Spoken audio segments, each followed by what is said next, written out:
Today we're going to take a look at the euro dollar and see what it's doing, what it's up to.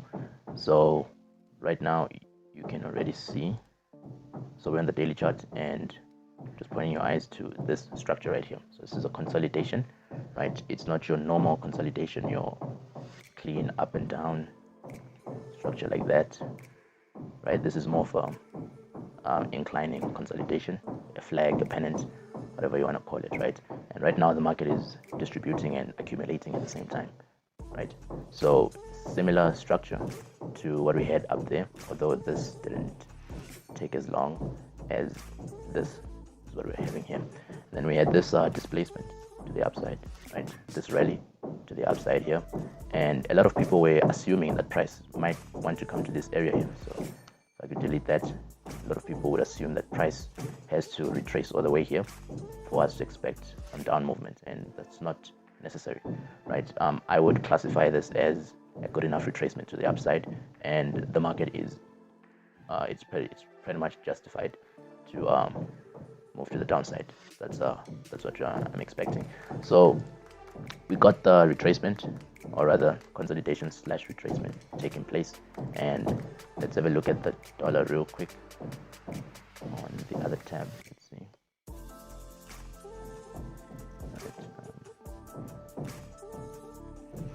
Alright, here's our dollar, and our dollar is gaining strength. So the dollar is gaining strength internationally, although we have inflation, 7% inflation. The demand for the dollar internationally is still strong, right? And if we take a look at it on the monthly chart, actually, you can see that the dollar is in a bullish stance, right? We had formation here that took place and a bullish run to the upside, and we have this big consolidation taking place up there and expecting further continuation. So with that idea in mind, it makes sense for us to anticipate the continuation to the upside on the dollar, to target this area there. But let me use this, right? So what I'm looking for is a rally to the upside, right, on the dollar, a continuation, and if the dollar is to go up, right, which is what I'm anticipating, then obviously the foreign currencies are going to drop, right? So you have your euro and your cable, right? We're going to be looking for a drop in those pairs, right? So this is the bias. So if you you don't know your bias, and you kind of unsure of where the market is heading, the bias is pretty bearish, right? If we have a look at the euro here, it's bearish, right? The order flow is bearish, right, all the way from these highs, right? It's bearish, right? So ultimately, let's see how this year goes, but ultimately I'll be looking for this low to be traded to. And yeah, the market had a bit of a pause right here when it came to this previous area of expansion, right? It came there and it had a bit of a pause there. That's why we have this bullish price action going on, but you can tell that that's a consolidation, right? The market is just taking a pause, and we're anticipating a continuation. So that's what we're looking for. We're looking for a continuation down all the way to the 106. So a good big figure would be 150, the 1050, which is a bit lower. So just to be safe, I would target this low first initially, and then furthermore this one, and then make sure that I take some profits at this area. So we have insufficient price action, like price wasn't traded sufficiently. Let me delete all of this, and let's zoom in a bit. Right, so we've got this area here. As the market was expanding, left, basically price moved very quickly here. So so basically price at this area, this zone, from this low here to this high, or rather from this higher low, and from this high here, this area, price wasn't sufficiently traded. So these would be good areas to take profits, take your profits and cut your positions and pay yourself. So those would be good areas for that, right? So in terms of entry, let's go back to the chart. right? And let's look in terms of entry. So I was looking at it yesterday, and what we had is a rally above these highs, right? We had clean highs there, and basically there was liquidity at that high. So that is why I'm saying that this displacement to the upside, that displacement to the upside is good enough. It's a good enough retracement.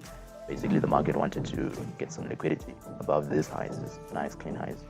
Yeah, this was not bullish momentum to keep going up, right? That's why you need to understand order flow. So understanding order flow, you can see what the market is doing, right? The market wanted to take liquidity here, and it expanded about I would say 70 pips. Yeah, about 90 pips, 70, 90 pips above these clean highs, right? To sweep the liquidity there, and then dropped, right?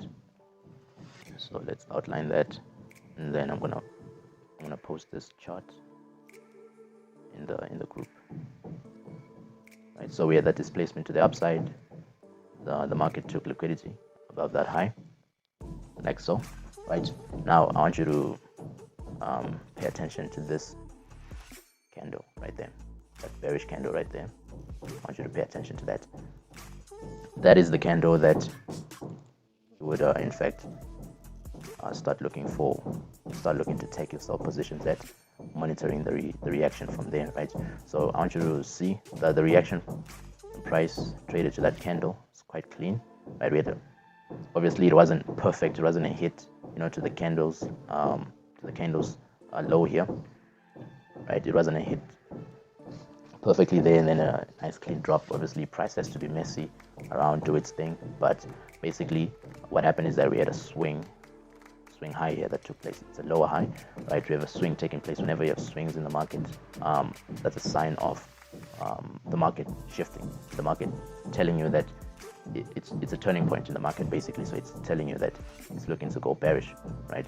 So we had a swing taking place there, and that's the confidence that you'll be looking for, right? So with that in mind, my first target is I want to see a rally to the downside to break this low. That'll be nice, and then I'll look for just a slight retracement to the upside intraday wise, and then further drop.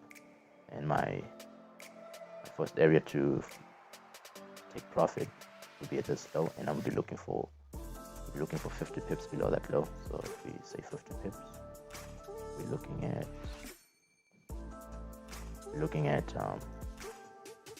the 111 area, 50 pips below that low.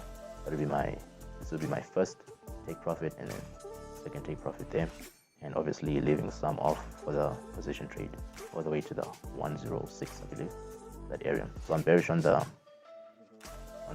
fiber, and this is the outlook that I have on this pair. So yeah, I hope you guys got some value from this.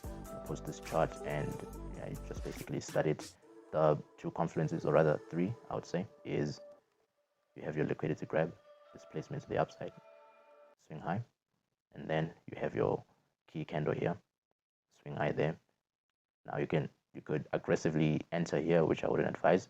I'm gonna wait for an expansion below that low, and just an intraday retracement to the upside,